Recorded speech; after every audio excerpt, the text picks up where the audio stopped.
This man, trapped between these rocks at a depth of 12 feet, is waiting for the last few moments of his life.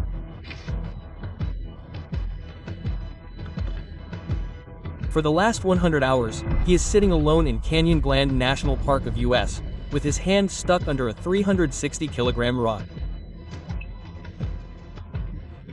There is no human being in this deserted valley who can hear his cries, and neither does he have any other means to call for help.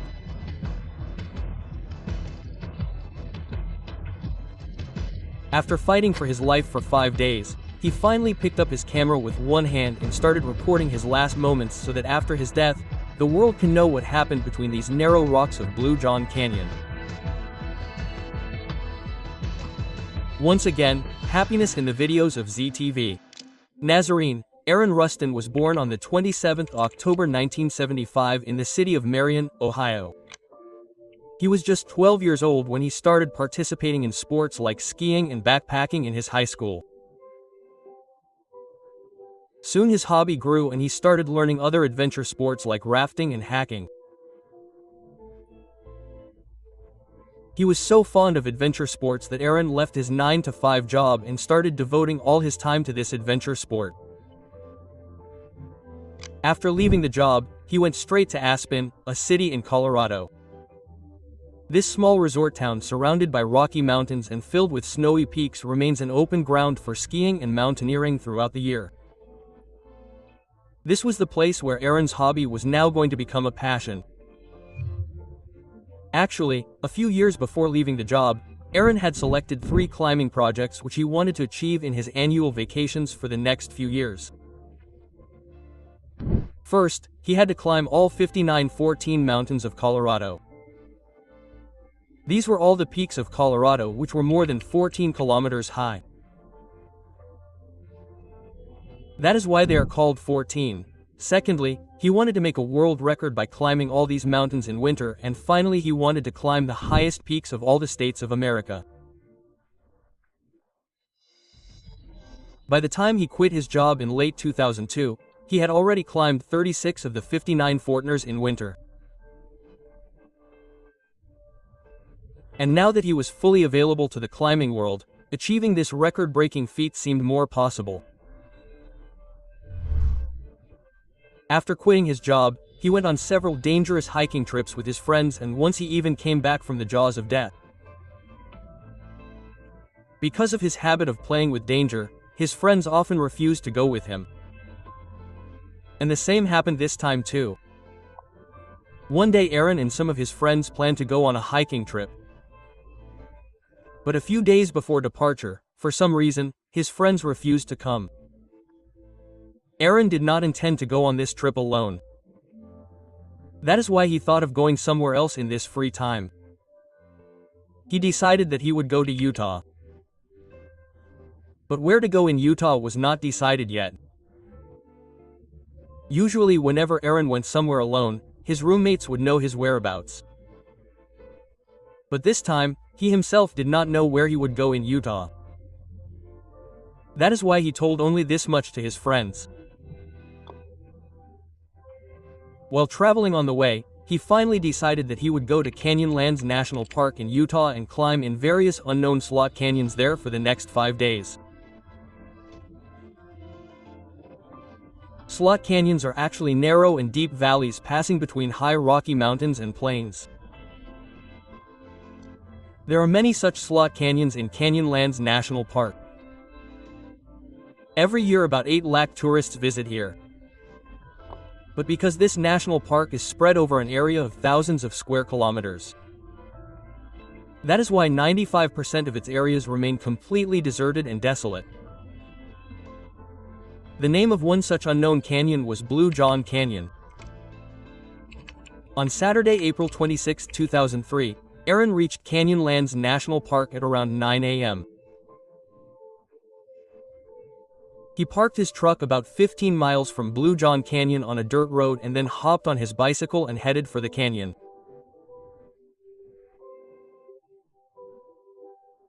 Aaron packed just enough for one day, which included 2 burritos, 4 liters of water and some climbing gear, and then cycled briskly to the entrance of Blue John Canyon.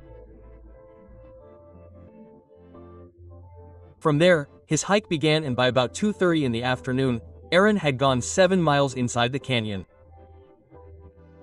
After another 15 minutes, he began descending into the depths of the canyon.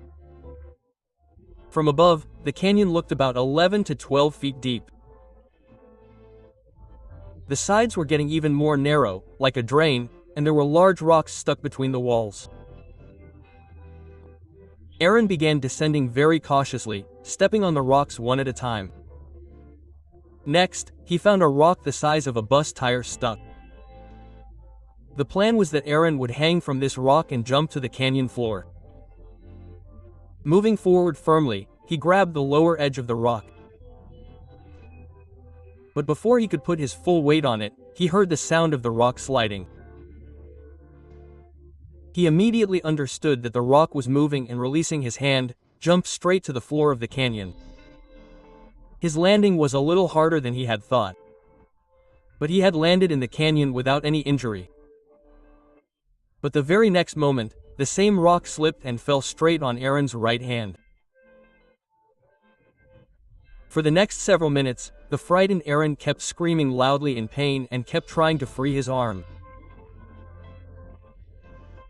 But after some time, the truth started to dawn on him that this task was not so easy. To console himself a little, he quickly took out a bottle of water from his bag and drank a large part of the remaining 1 liter of water in 3 sips. But at that very moment he realized that he was going to be stuck here for who knows how long. Now he would have to use the remaining water carefully. After regaining his senses, Aaron started thinking of a way to free his arm, which had already turned blue due to the loss of blood circulation. If nothing was done soon, he might lose his arm. First of all, Aaron took out all his belongings and saw what things could help him get out of there. He did not have a cell phone, which meant that no one could be called for help. From his bag came a CD player, some batteries, a camera, a headlamp, some ropes, police, and a multi-tool device. Looking at the rest of the things, he realized that he had only 3 options. Either he could use his multi-tool to break the rock from the sides, or he could use ropes to create a pulley system to lift the rock up. Or the third and most difficult option was to cut off his own arm. Obviously, he did not even want to think about this last option. He immediately took out the knife of his multi-tool and started breaking the stone. Hour after hour passed by. The light of the day turned into the darkness of the night, but not even a corner of the stone moved from its place, nor did it break. The whole night passed in this effort until the next morning he could not break anything except a few pieces of the stone. He immediately turned his attention towards another plan. Now he had to make a pulley which he could tie to the stone and lift it. With great difficulty, he hung the pulley from a stone on the mountain with one hand and wrapped the rope around the fallen stone above. The advantage of the pulley is that less force is required to lift any weight. He thought that perhaps he would be able to take his hand out by lifting the stone even a little with the help of the pulley. But he could only exert how much force with one hand. After many hours of unsuccessful efforts, Aaron started breaking the stone again. But once again no significant result could be achieved. It was 3 o'clock in the afternoon of the next day, and it had been 24 hours since Aaron was stuck in the canyon. When he saw all his efforts failing, he picked up the camera and recorded a video message. It is 3:05 on Sunday. I have been stranded in Blue John Canyon for 24 hours. My name is Aaron Rustin. Whoever finds this video, please send it to my parents. Aaron then shows his arm crushed under the rock in front of the camera and tells about all his efforts of the last 24 hours. After that he says goodbye to his family with tearful eyes. The next morning he was completely exhausted due to hunger, thirst, and pain. Finally he started thinking about his last option. What if he cuts his arm and separates it from the rock? That is, his condition was so painful that he was even ready to lose his hand to escape death. The first thought that came to his mind after thinking of cutting the arm was blood loss. He had an idea in his mind that he can definitely reduce the flow of blood by tying his arm to his drinking water pipe. But the real obstacle was his knife, with which he had to cut his hand. The small knife of the multi-tool had already worn out, which would have made this task extremely painful. In fact, it was not possible to cut the bone of the arm with a knife. By 5 o'clock the next morning, it had been almost 68 hours since he was trapped in the canyon. Aaron's body was now slowly giving up due to hunger and thirst. The last few drops of water in his bottle had also finished. Since the previous day, he had been collecting his urine in a thermos bag tied to his waist. Now Majid will have to drink the same to stay alive. He again picked up the camera and recorded some goodbye messages for his family, and then once again surrendered himself to death. Majid spent one night and the whole next day in this state of helplessness. Sometimes he would see imaginary scenes in semi-consciousness, sometimes he would be counting his hours trapped in the canyon, and sometimes he would curse himself that why he did not tell anyone when he came here. But the most uncomfortable thing was when his throat would become completely dry and would hurt badly, and he would have to sip his own urine due to the intense thirst. Every time his heart would ache with disgust, but there was nothing left in his body that he could vomit. At 9 a.m. on the 1st of May, it had been 120 hours since Aaron was stuck in the canyon. Till now there was no hope of his arm being freed nor of any help arriving. He had been screaming loudly for the last 3 days, hoping that someone would hear his voice. But it was impossible for the voice to come out of this canyon, and even if it did come out, who would hear his voice in this national park spread over thousands of square kilometers? Defeated, Aaron closed his eyes once again. But as soon as he got a wave of sleep, he saw a 3-year-old child coming towards him in his dream. Aaron knew that it was his son. Aaron went forward and tried to lift him in his lap. But he saw that his right arm was cut off. The same arm that was still buried under the stone. Aaron's eyes opened at this scene. Aaron did not have a son at that time. But he realized that he had seen his future in that dream. Perhaps this was a sign for him that he could still come back alive. Thinking this, Aaron's lifeless body suddenly came to life. By now his arm had completely melted. When Aaron inserted the knife in it, his skin would melt like hot butter, and he could also hear the sound of gases coming out of the wound. This meant that now it was much easier to cut the flesh of the arm than before. But the bone was still strong. He had to cut this bone at any cost. Then a thought came to his mind.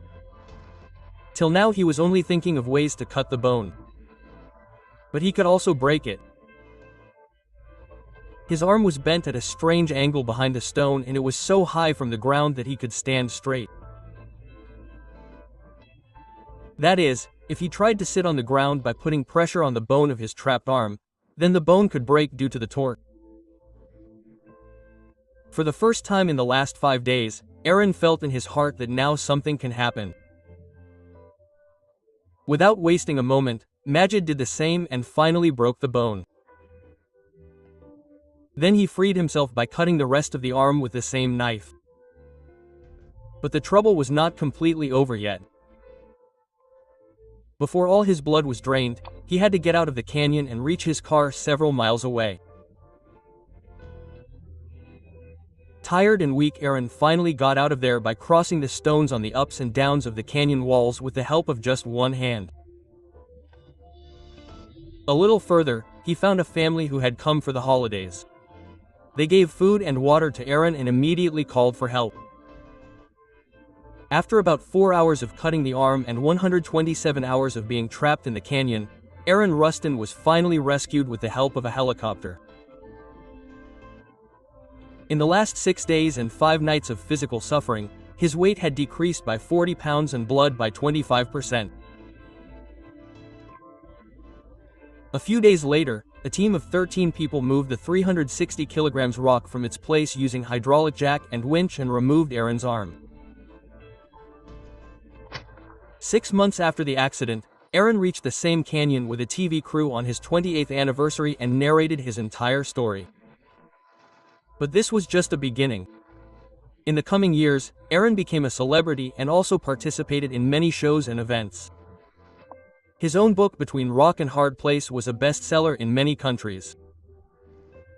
In 2010, a film was also made on his accident, which was named 127 Hours. The scene in the film where Aaron was shown cutting his arm made many people faint. In February 2020, his first son was also born, who came to save him in the most difficult moment of his life 7 years ago. Soon after his recovery, he resumed his plan to climb the 59 peaks, and in 2005 he became the first person to climb all those peaks alone in winter.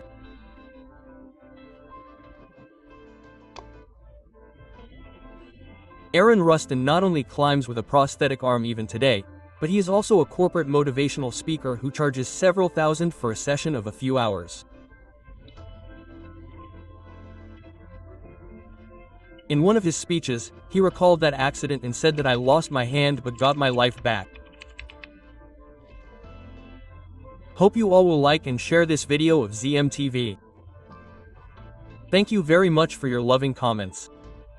See you in the next great video.